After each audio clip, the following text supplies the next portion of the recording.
Welcome, ladies and gentlemen, to season 2 of Politicking as Usual. We are back again, and of course, we couldn't come back without the best political analyst in the game, my brother, my friend, the one, the only Cameron Cowan. How you doing today, brother? I'm doing well. I'm running on Lauren Hill time today, but that's okay.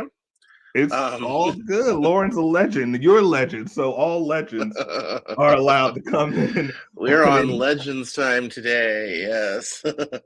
You can't rush a legend. So We are back again for season 2, and the political train doesn't stop.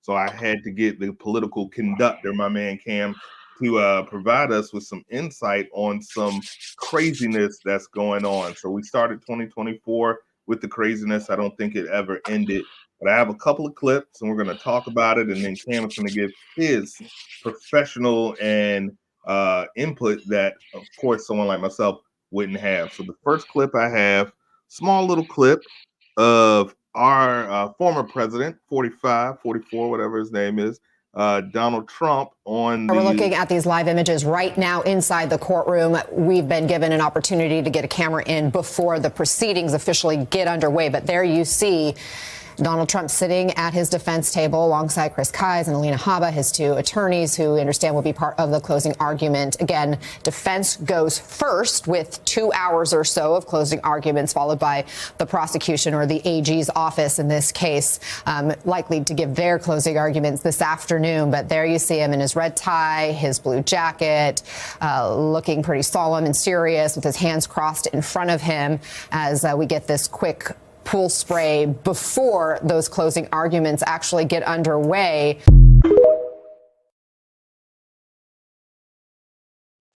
Some great reporting there with his blue jacket and head tie. They went into so many great details there.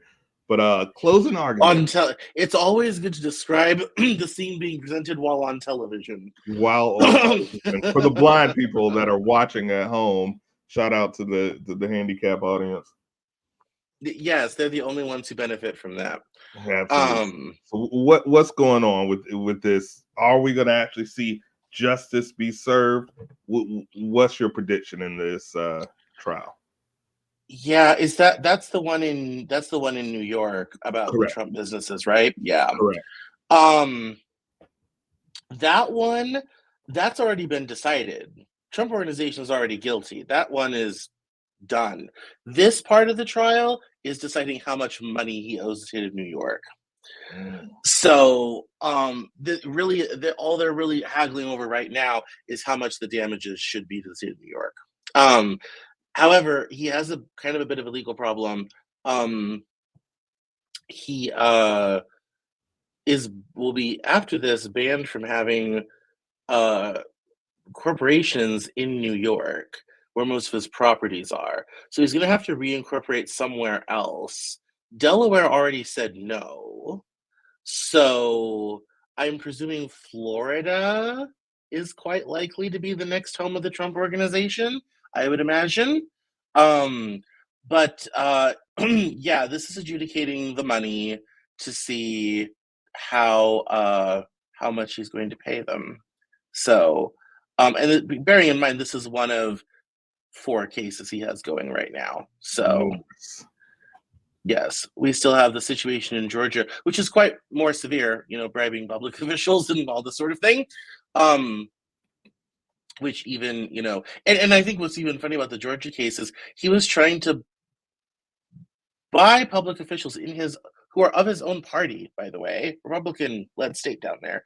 And even they were kind of like, okay, we're not that corrupt. Like, we're corrupt, but we're not that corrupt. Whoa. Right. We're not rigging elections corrupt. Like, that's even a bridge too far for us. Like, you don't want to take a full number deuce on democracy, It's like, what do you mean?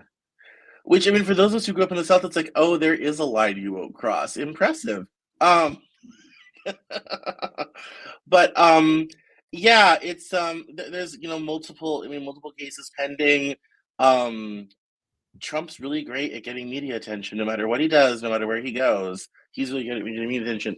Now, the big question, of course, everyone wants to know is, how will this affect the 2024 election? And I will tell people, it won't. The Trump organization is criminally liable for the fraud, not him personally. There's no jail time connected with that case. It's just money. So he's going to be out a lot of money. He's going to owe them a lot of money. But that's as far as that goes at this juncture. As far as the other cases go, how they get adjudicated and when leading up to the election is going to start to matter a lot. I know his big legal strategies are to drag them out for as long as possible, Right. in order to either get as close to the election or get past the election, so that in his mind he'll be back in office and Proud of all of this myself. will simply go away. Right. So what's the reality of this actually going away? Because I know there's a ton of people in America and across the globe that is hoping and praying that he's just not going to be able to run. And it just seems like that juggernaut is not ending anytime There soon. is nothing in the Constitution or anywhere that says you can't run while under federal indictment, state indictment, all this type of thing. That's probably a huge oversight that we should probably fix at some point. That part. That's another conversation for another time. But yes, and also I think there's kind of this hope that he'll just simply go away, because then we'll never have to address the problem of Trump and Trumpism and MAGA and everything associated with it. And the reality is, we're going to have to address this head on. Yeah. And getting rid of Trump's not going to get rid of the problems. And getting, and trying to solve this through some sort of legal battle is also not going to solve the problem either. As I always remind people, we passed the Civil Rights Act in '64.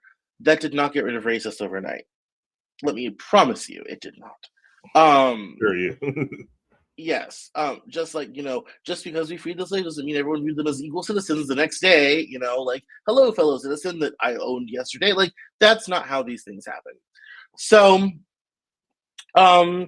we're going to have to address these underlying and simmering issues and all this type of thing, and go from there, whether he's on the ballot or not. Now, here's the reality: he is the leading by far candidate in the Republican primary. Iowa caucuses are next week on the 15th.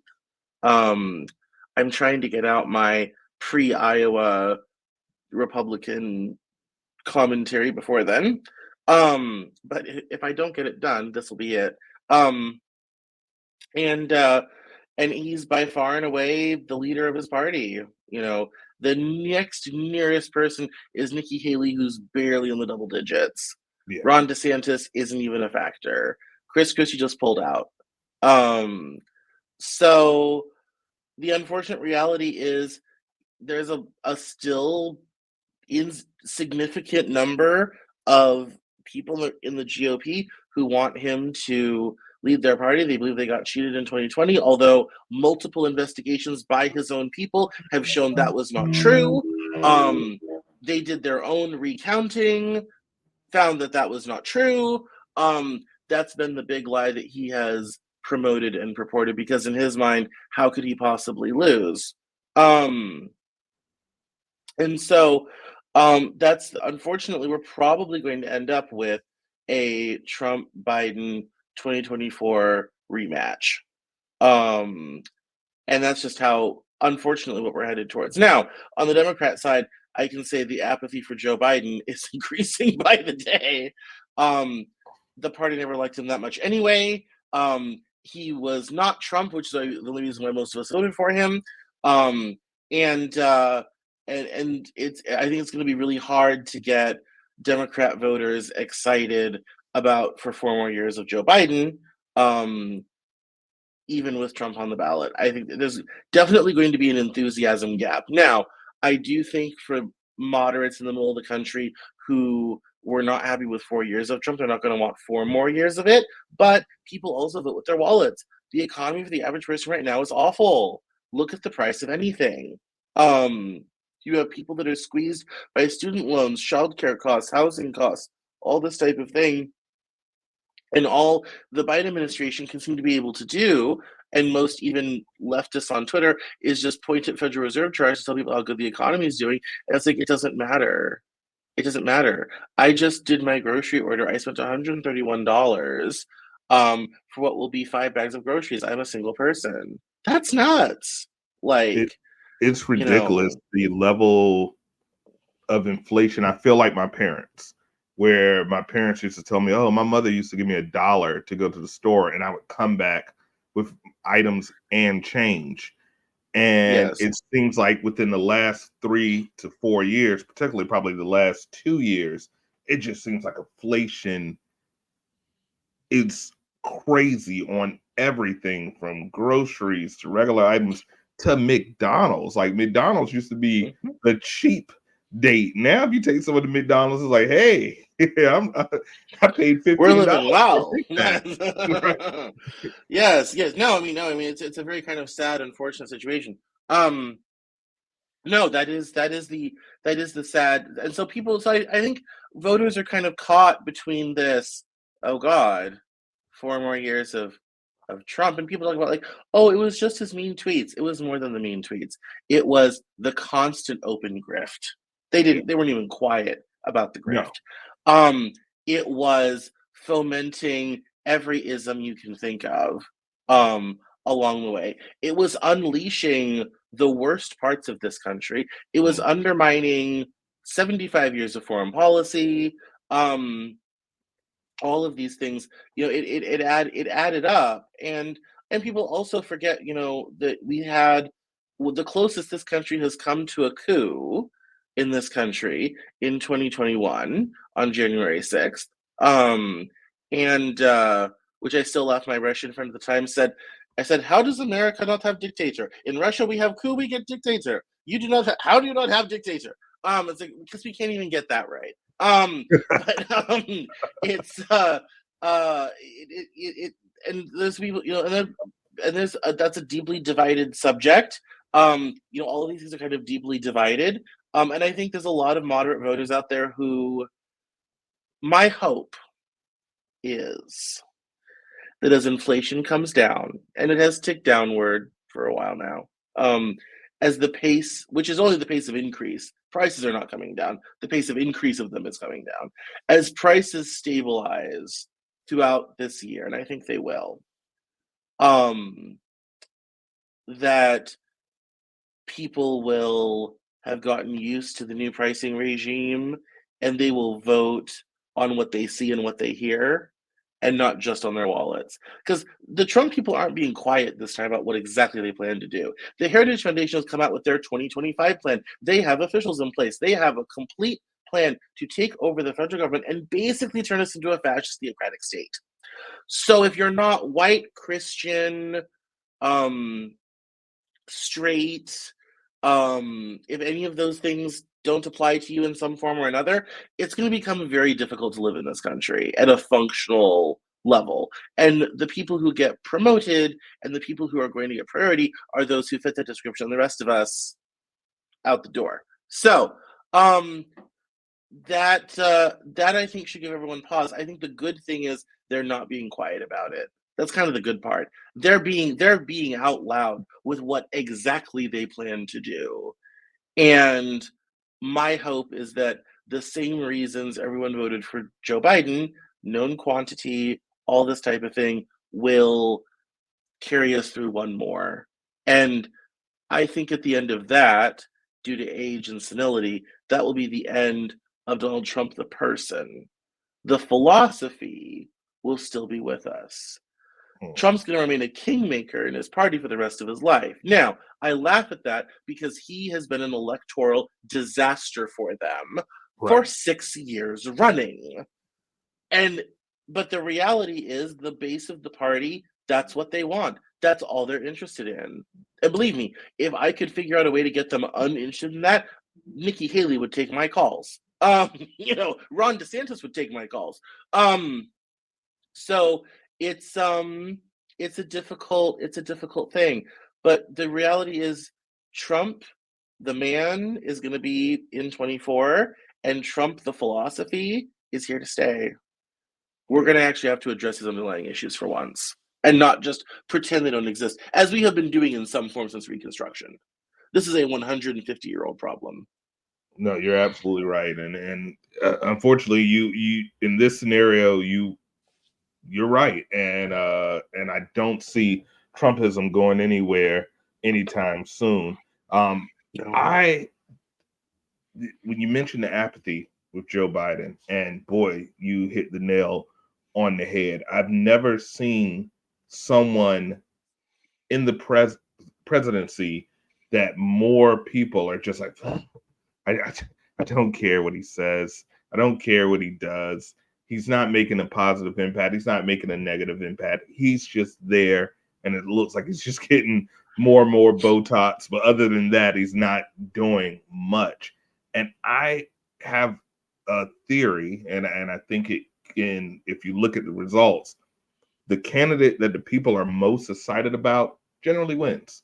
The one that gets the most, and if you're looking at that, that's Trump. So I posed this question. I feel if Trump gets to the election, he wins. That's just my personal feeling from living in a place such as Virginia that was blue and now we're red again.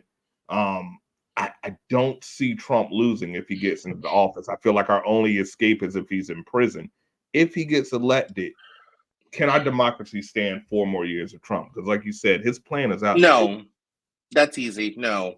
Yeah. No, they're not. There's a not insignificant part of the Republican Party, including people in office, who are not interested in the mess that is democracy.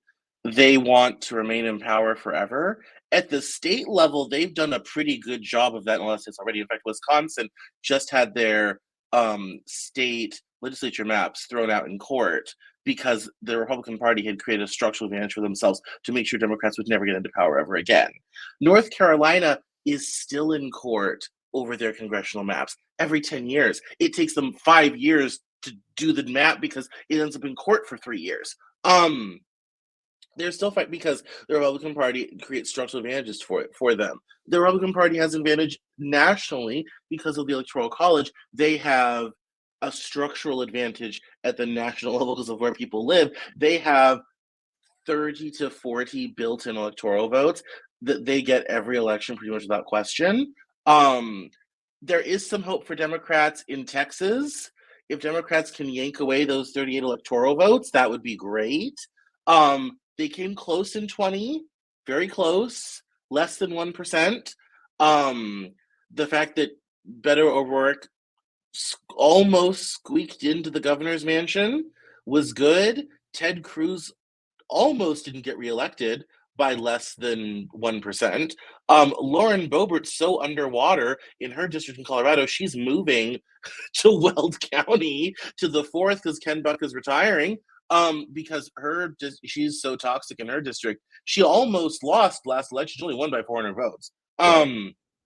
Which in deep red western Colorado is not great. That's for the Republicans. That's an easy district to win and has been my whole life. And now it's not. I don't think it's because the people of Western Colorado have gotten that liberal. I think it has more to do with the fact that she's that toxic. So there's opportunities, to kind of do, but there's a lot of Republicans have a lot of structural advantage. Democrats, unfortunately, have this problem of we all tend to live in about a dozen or so states. Right. And so it's like, and I don't know, like, if we really want to change this country, we all need to move to like Ohio. We all need to start just moving to red states. Chappelle did, so like North Dakota, here we come. I'll let you lead the way and you'll be the Oregon Trail and scout for us and tell us. Right. It's like we need some liberals from Milwaukee to really get into Fargo. It was. I don't like potatoes. Yeah, I was in Fargo a couple years ago, and that was. I ran into a guy from Mississippi who was doing work in oil up there. It was fascinating. Yeah, I mean that's so there you have these kind of big structural things, and so there's definitely there's an uphill battle to climb for Democrats, but ultimately, much like the 2020 election, this election will be decided by about 500,000 people in about 6 states. So the real question is going to be, is Pennsylvania interested in 4 more years of Trump? Is Michigan interested in 4 more years of Trump? Is Ohio interested in 4 more years of Trump? That's really what's going to be the deciding factor. I wouldn't count on Georgia to go blue again. That was a big anomaly that I think was unique to the 2020 election. Wouldn't count on that lightning striking twice.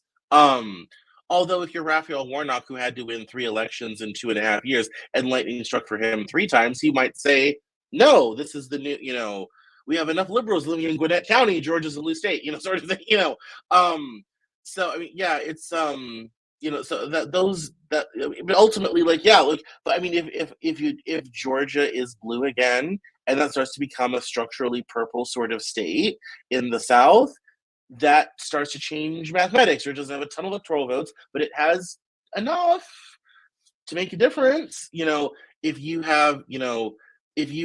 as Democrats you have Georgia, you can now afford to lose Ohio. I think there are some parts that are interesting. People forget this. Barack Obama won North Carolina twice. They have not voted for a Democrat since, which I think is interesting. I think it's also fascinating that Biden, who was on that ticket, did not win in North Carolina. And that's, with Biden, people tend to forget, and it's kind of funny when you talk about apathy with Biden. Being the vice president of arguably the 21st century's most popular president should be a huge leg up for you. I mean, in terms of public opinion, that should be massive. It has done Biden no good at all.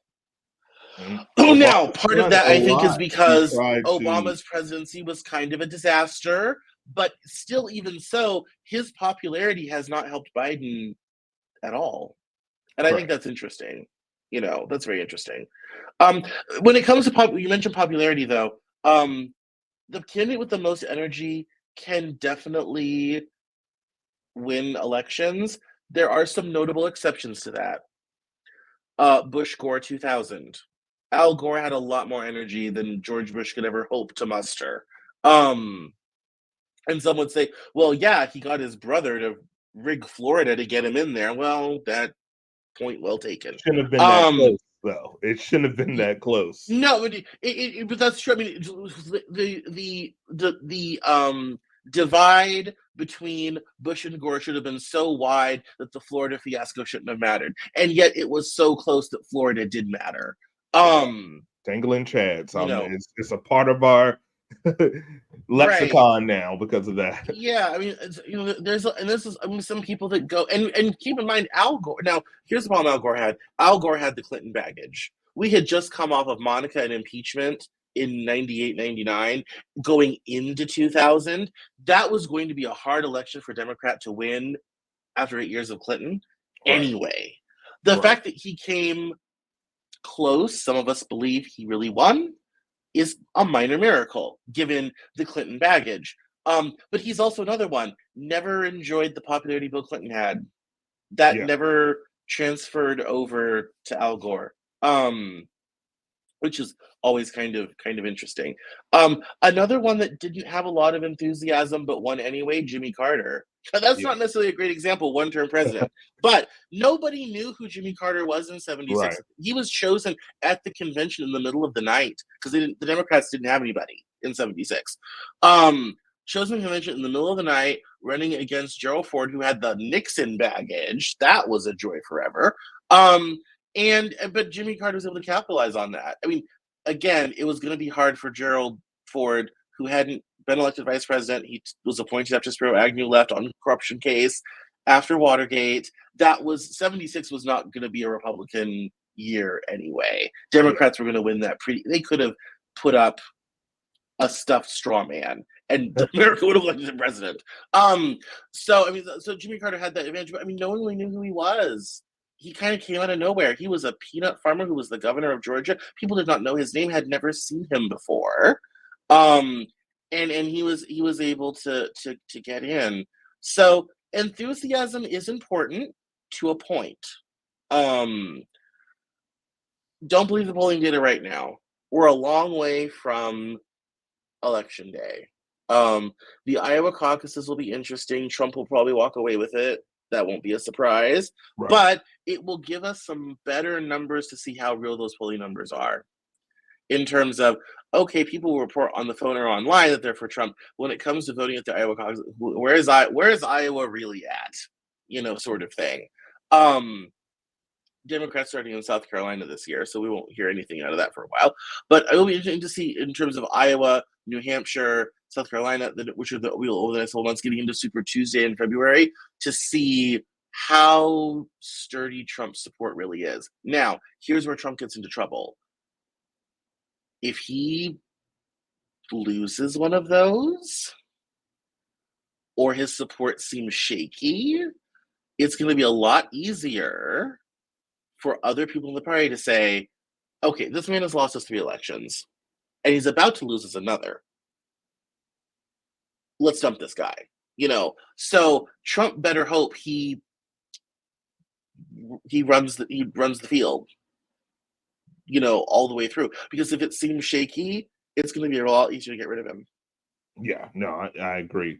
So we have everything is leading, all the signs point to a rematch. Biden, Trump, 2. I think we can both agree that, that's the writing on the wall now. Obviously, it's a lot of time between now and the primaries, but anything can happen. Do you think there's anything, any development, any news story that can come out about Trump? Because it seems like he's a Teflon Don, even though he gets convicted and he gets, impeached all the time. He's still there. He's like a cockroach or something. He just, I'll probably have to edit that out. But it's like he goes in the Roach Motel and he comes out fine. Do you think there's anything on the table that can be discovered or come out that we can just get this guy off the board, besides, a massive stroke or something? No, I mean, this is a man who said he could stand on Fifth Avenue, shoot somebody, and still win. And so far, there's nothing in evidence that contradicts that statement. I think also it's because he is that outsider underdog, and that's been his narrative.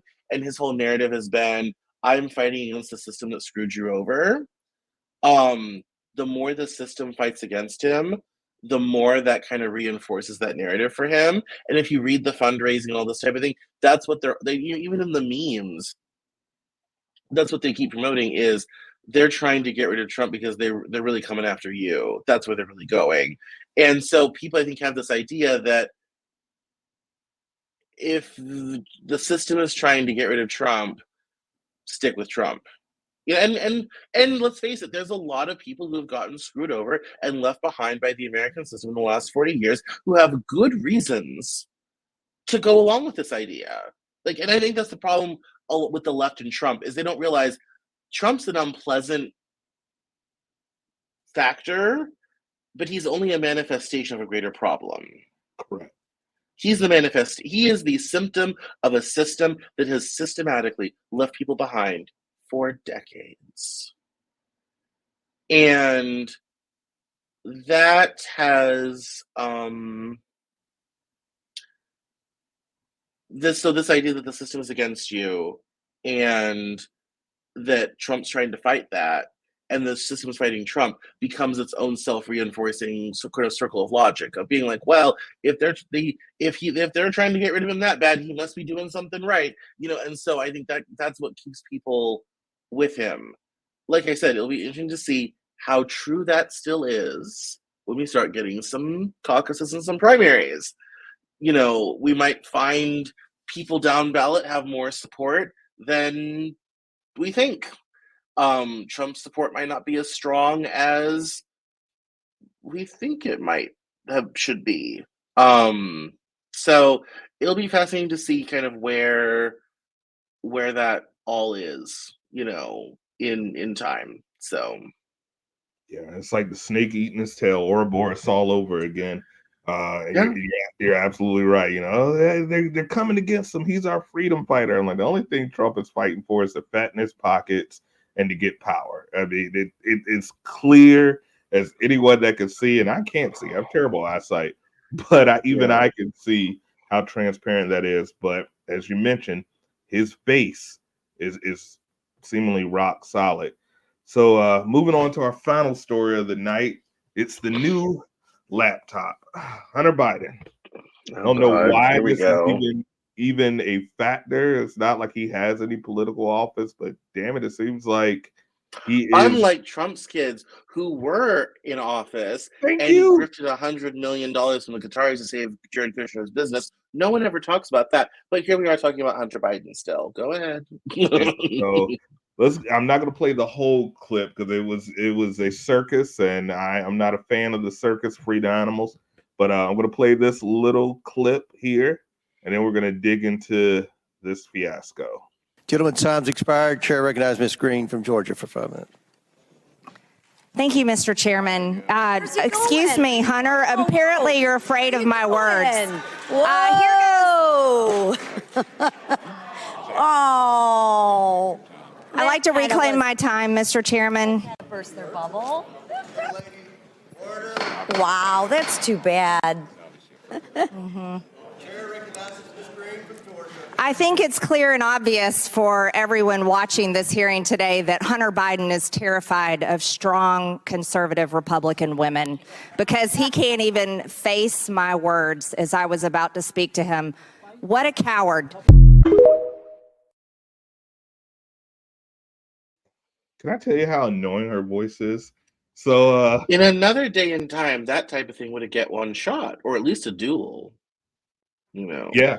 No, yeah, I maybe that's what we need to do. The white gloves, start bringing them back and smacking people across the face. Right.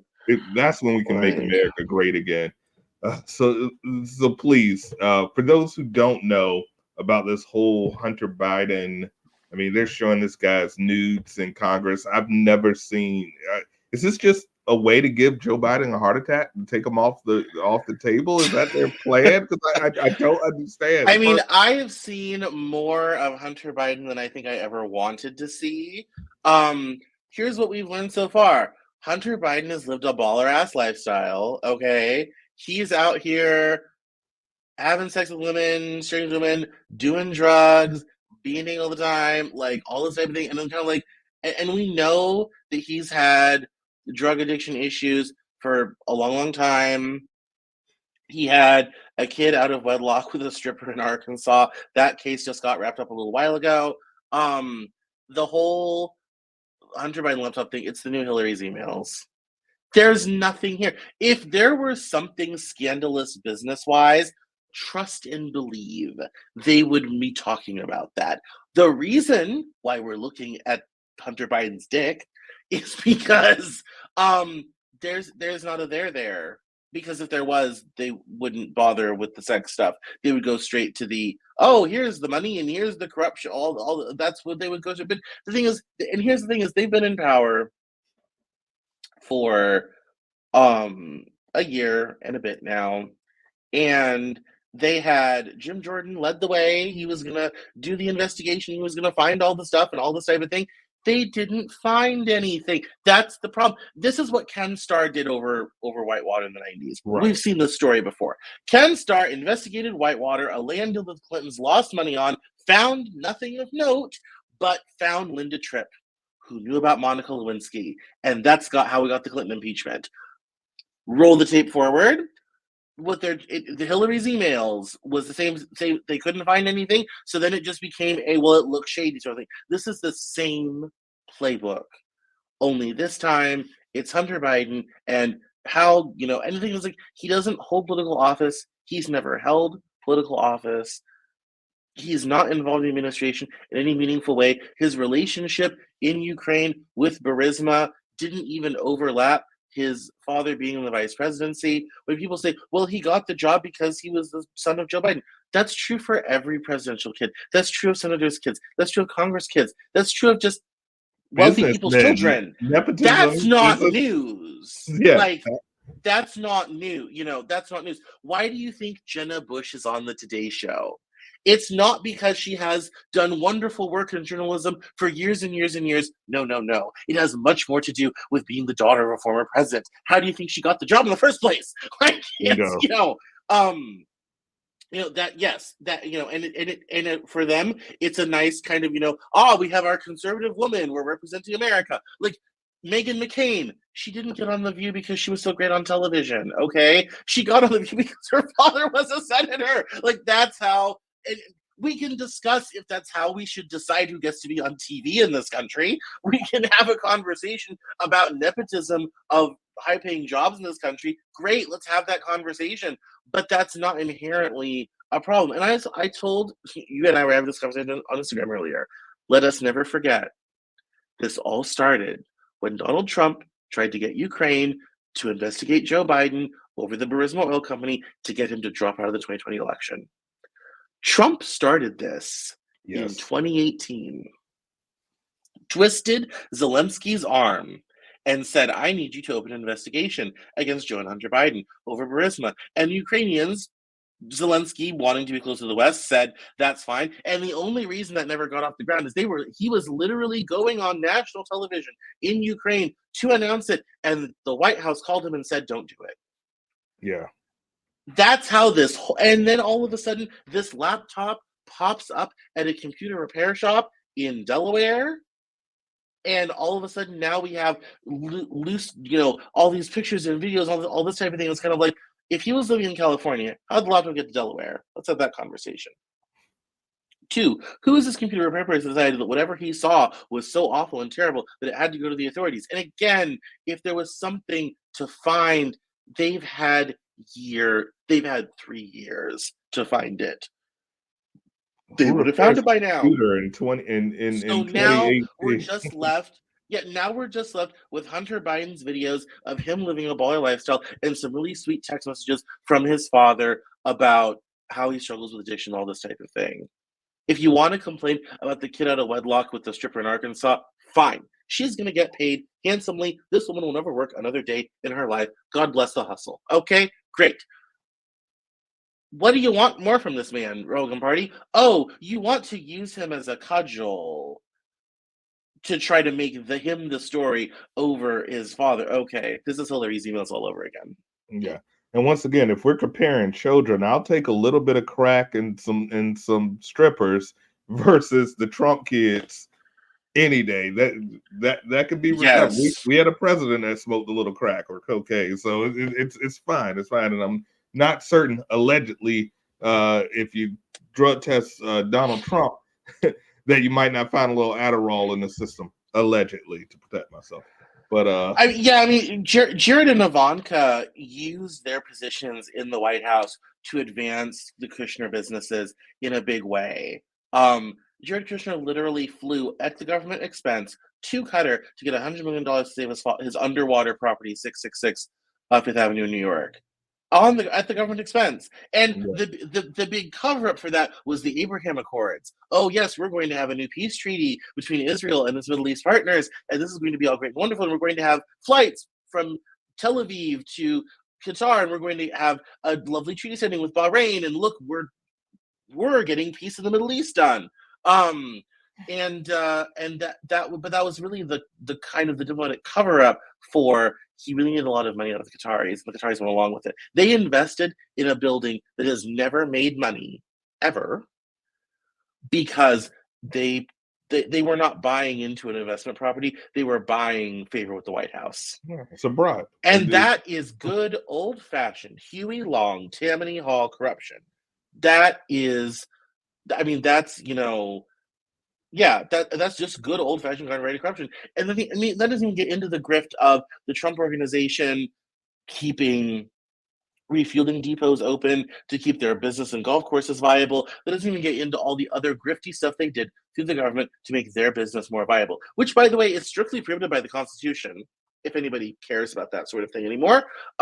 So yeah, Hunter Biden with his gun and his nudity and his drugs doesn't sound so bad compared to Jared and Ivanka and company. I'll take it any day. Ask Bobby Brown. A little crack never hurt anybody. So the final, what is the answer for the Dems? It's not like they can shift and put another candidate at this point. Joe is not getting any more popular by the day. As long as the war continues on in the Middle East, that's going to be on his plate. We still haven't got the student loans taken care of. It seems, and you can correct me if I'm wrong, statistically, they're seeing more of a shift to the Republican Party for people of color over the last couple of years. So people are just tired of the Dems and not getting anything for their vote besides it could be worse. That seems like the only alternative that they have on the table. There's no such thing as a magic pill, but is there an answer for the Dems for them to come out of this election? It's going to be close regardless, but do you think there's a magic pill? No, people forget Donald Trump increases vote share in every racial demographic in this country except white men. White men decided Donald Trump was done, really, Ironically. because he increased vote share among African American women, men, Hispanic women, men, Asian women, men, all this, across the board.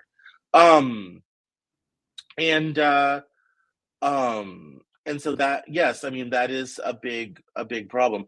I'm not necessarily seeing a massive shift in the community, but I am starting to we are in certain Black people circles, we're starting to have that perennial discussion we have about the Democrats. What have they done for us lately? Not much.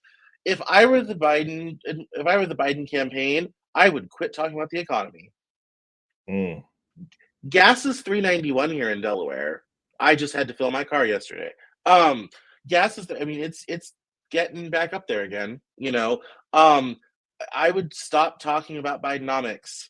Get off of that. That's not helping you. That only reminds people how expensive everything's gotten. Get off of that. I would talk about the good things. Infrastructure spending, especially on transit. The money devoted to helping remove highways and heal historically impacted neighborhoods from transit projects, which is a quite significant thing. Interstates were very racist. If you want to learn more about that, I did a podcast episode called The Interstate System on the Cameron Cowan podcast where I actually talk about all of that. I would talk about those things. I would stay away from student loans because the Supreme Court kind of killed that plan, and that's not coming back anytime soon, unfortunately. They have, in the capacity of the law, forgiven a lot of loans for a lot of people. A buddy of mine got his loans forgiven through that program. And so there's you can talk about that as a bullet point. I wouldn't get into the details of it, but as a bullet point, I would talk about the non-economic story. I would talk about, foreign policy has been a big part of the Biden administration. I would talk about the accomplishments. Russia didn't roll over Ukraine. That's a good thing. NATO is stronger than ever before and added 3 new members, including Finland, who before the war in Ukraine was 77% against NATO and just joined up. Wow. That's how fast public opinion in Finland shifted. We're so in this way, Europe and the United States are safer today than they were under Trump, who threatened to leave NATO. Right. Talk that up. I would also talk about how, in terms of helping Israel with Hamas, don't address the conflict, address the humanitarian crisis, and say, in the midst of this terrible conflict, we have helped save the Palestinian people from death and starvation as best we can. We have twisted Israel's arm with everything we got to make sure that we don't have a ever-expanding humanitarian crisis on the border with Egypt. Those accomplishments are quite significant. China, I would say, yeah, we've brought China to heel. Xi Jinping is real quiet these days. Don't hear a lot out of Beijing nowadays. Trump started that with the trade wars, and Biden finished the job by keeping the tariffs on, by killing China's semiconductor industry, by banning American companies and workers from working in it. And has really tamped down the tensions in the South China Sea. Those are all things that America's safer today than it was under Trump. Those are things that you can't really argue. Trump was not going to have great responses to those. So I think all those things are good talking points to talk about. And I think also I would talk about, in terms of overall life coming out of the pandemic, getting the country back open. If they want to talk employment numbers, you can talk about, new jobs, not jobs created, new jobs created, which there have been a lot. The economy has been expanding. You can talk about GDP, and we're running the rest of the world in terms of economic growth. Our inflation is not as bad as the rest of the world. So I think that's, if you want to address those things, you can talk about that. But to try to pretend that the economy is great is not going to get them anywhere. So I would talk about the things you can talk good about. Look outside and say, we're safer, we're more secure than we were under Trump. Life under Biden isn't so bad. We've come out of the pandemic and bounced back, and we're doing better. And so if your narrative is build back better, my new narrative would be we built it. And that's what I would focus on in 24. And that's the soundbite. Well, Cam, as always, you're a wealth TNC, of call me. Like, please, I'm please. just over the river. Like, he can save you guys. I will vouch for that. Right. Or maybe we get Cam for president. I'll vote. You get my vote. Cam for 2028. Got a nice ring to it. If you need a vice president, let me know. Although once they start researching me, they'll probably be like, "This guy is a filthy person." I wouldn't be too. I don't think I could get elected dog catcher. So I'm in the same. I'm in the same boat. But in 2028 we'll have Gavin Newsom, so that will be fun. We'll take it. We'll take it. So Cam, thank you so much again for gracing us. This will not be the last time this season. Please let the people know where they can find you. The Cameron Journal, my favorite political podcast. And among other things, he has other, guests, tons of guests. Please let people know where they can find you and what you got going on. Yeah, so the best place to keep up with me is CameronJournal.com. You can follow me on social media at Cameron Cowan, Twitter and Instagram, Cameron Journal on TikTok. I do clips from my podcast, the Cameron Journal Podcast, which is available on all your favorite podcast services as well as YouTube. And I do post short clips to YouTube Shorts and to TikTok. So if you like to watch rather than listen, and you have a attention span of less than 60 seconds, TikTok, Cameron Journal is the best place to watch all of that. And follow me on social. Keep reading the Cameron Journal. I just launched Cameron Journal Plus, which is my $5 a month subscription service for my long form journalism and reporting. All my election coverage is going to remain free as a public service. Nothing. I think we're mal-served when too much that's behind paywall. So my election coverage will remain free, but I do deep dives into other topics. It's going to be in part of the membership. I'm also starting a private Discord for my fans, and other fun benefits along the way. So CameronJournal.com, check me out, follow me on social, and I love questions, comments, concerns, so don't be afraid to send some stuff in, and we'll address it and talk about it. Absolutely. Please subscribe. He has so much fantastic content. He's a wealth of information. He's just an incredible guy. So I appreciate you as always for coming in and sharing your information and helping making the show your number one podcast for all political anarchy around the world. I'm going to end this episode with a wise quote from my dad. You better vote because shit's about to get messed up. So, as Craig would say, please go out there and vote. 2024 is an extremely important year for the soul of this country. Cam said it from his mouth to your ears. We will not, the country as you know it will not survive another 4 years of Trumpism. It's just not possible. So you need to do your civic duty. Get your ass out there. Vote. Yes, we don't have a lot of options. It's a kick in the ass or the kick in the face. But either way, we need our democracy to continue. So please get out there, do what you can to vote. And we're going to have this season, we're going to be having voting drives. We're going to do everything out in our power to make sure that we're doing our part to keep our country, let's make it great again without, all the racism. So for Cameron, for myself, for all of the PAU crew, happy 2024, happy new year. We're going to make it. And we appreciate you guys for tuning in. You see what it says on there. Like, comment, subscribe. And that's it. That's all we have for you. So guys, God bless America. We're out of here.